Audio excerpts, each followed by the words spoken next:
supply chain is actually a bigger driver of customer loyalty than even a change in price. We had our 3 objectives, right? So it was double our productivity, it was reduce time to market in half, and it's to reduce unavailability by 50%.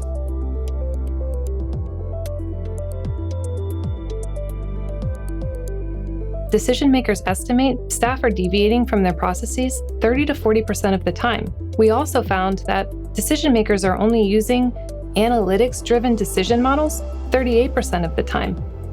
When I first came to our global office, it was 7 years ago. One of the first things we looked at was our planning process. So we had to go from a very simple planning system to something that gave us more sophistication, something that included more data. I can give you a real life example that we just had in Mozambique. The situation we found ourselves in was that we had a small price increase on one package, and we did a promotion on a different package.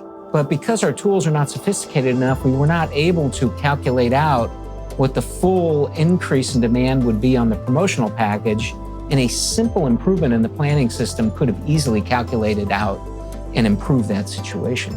My Eureka moment is very simple. Supply chain planning starts with me, and it starts with my peers, because that's the best way to run the business is by having effective planning. We can start with the top of the business when we organize, but from there it has to make itself all the way down to where we brew the beer and where we get it to our customers and our consumers.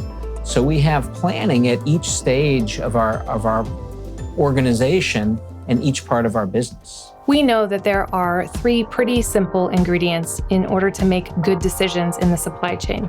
You need to have good defined processes, you need to use analytics-driven models, and you need to have clarity about what's important in your organization. I'm a big proponent of making decisions at the lowest level of the business possible. When our delivery drivers, when they go out into an account, they have the information right on their mobile device that tells them everything they need to know about the account. And that's the power of a good system. And it's a power of having the right information, the decision-making with that one person that goes into the account.